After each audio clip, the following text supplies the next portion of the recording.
now. Well, our special segment, Charting Trends, is now what we're going to focus on. Rahul Sharma is Director and Head of Technical and Derivatives at JM Financial Services. Rahul, good morning. Good to have you with us here. Thank you for your time. There's a little bit of, not confusion, but indecision at, new highs, almost at new highs in the case of Nifty, Rahul. How will this resolve, in your opinion? Will we see a big flush push higher, or will we see some more sideways action for a couple of weeks? What's your sense?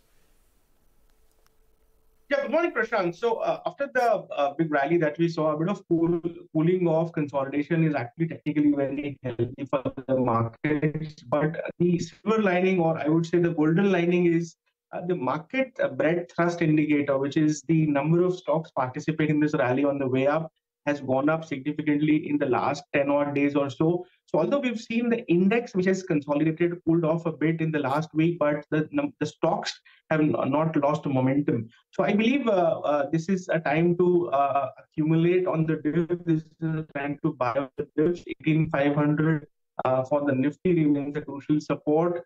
We might spend some more time in the range of 18,500, 18,700. But I think sooner than later, we should be taking out that level. And 19,000 is something that we see, which is very much on the cards.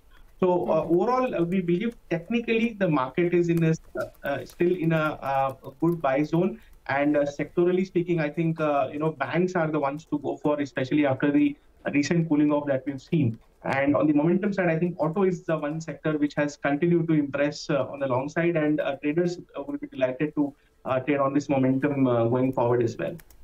Okay. Rahul, hi, good morning. So you said autos look best from a short-term trading perspective. Can you tell us some stocks? Is it largely the, Nifty auto companies, Tata Motors, M&M? Because these stocks have run up a fair bit. What more of an upside do you see, or how much more of an upside? And anything in the broader markets that you like?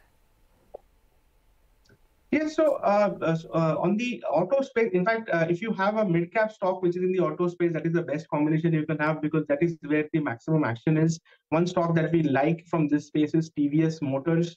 The two-wheeler auto space has done very well in the last few weeks, and TVS is one of those setups which has seen a bit of consolidation in the last few days, but the trend still remains pretty robust, trading above all its short-term, long-term moving averages. I think there is a quick 7-8% upside to be had in this stock. And like I said, momentum is very much there on the auto space. And if it is a mid-cap, it only adds up to the fire. So TVS is something that we like. Apart from that, on the capital goods space, L&T is something which remains a very good buy at these levels. The risk rewards are pretty favorable on the long side. 2,400, 2,450 is where we see the stock in about a month's time from now, and L&T can be accumulated with the stop loss placed at 2,200 odd. So capital goods is another space that we like, and apart from that, I think banks, especially the ones which have not done well, like for example the laggards like SBI, PSU banks have not participated in this rally. Then you have an HDFC Bank which has seen a decent correction coming up in the last few days. So these are two names, SBI and HDFC Bank, especially given the extremely good risk reward in these two setups. We feel that in the next leg of the rally, these two stocks should do well on the upside.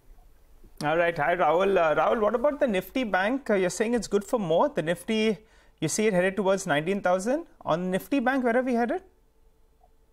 Yeah, so Bank Nifty, I think 43,700 is the very immediate support for the index, and still continues to stay pretty strong. As far as levels are concerned, I think 45,000, 45,500 is where we look at it in the very short term. And structurally speaking, I think this index has got long legs. 50,000 is where we see the stock towards the end of this year. So this has remained a sectoral leader, and I think it should continue to do so. I think the next leg of rally should come from the PSU banks, which have remained fairly underperforming in the last leg of this rally that the banking stocks have seen. So 50,000 is where we see the banking index in the 6-month time frame from now, and in the very short term, I think 45,000, 45,500 is where we should be headed for. Rahul, you have you like L&T? Yes, L&T is capital goods have had the time of their life in the last 12 odd months or so. L&T is one stock which has considerably seen good buying interest. Every time the stock has come close to its 100-day moving average, we've seen buying happening. I think this time also it should not be any different. We've spent like a good 10-12 trading sessions around the 2200 mark.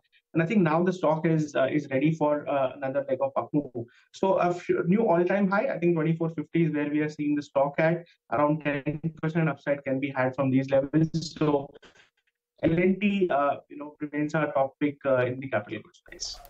Okay, L&T is your top pick in the capital goods space. Got that. Any other stocks that stand out for you before we let you go? Anything that you like in the near to longer term? Yeah, so, cement is once, a sector which has seen a revival in buying interest today. Grasim is one of the stocks which can be looked upon for trading on the long side. I think, the sector overall has done well, and Grasim is one of those setups where we feel that a new all-time high should be on the cards in the coming couple of months time frame. So structurally, the cement is in a bull run, and it's all about cherry picking and identifying the ones where the risk rewards are favorable. So maybe with a 17, 16, 80 kind of a stop loss, one can look to buy Grasim for delivery. I think 1900, 1950 is very much on the cards as far as the Grasim is concerned. All right, Rahul, we'll leave it there. Thank you very much for your time. Appreciate it very much on CNBC TV 18. Well,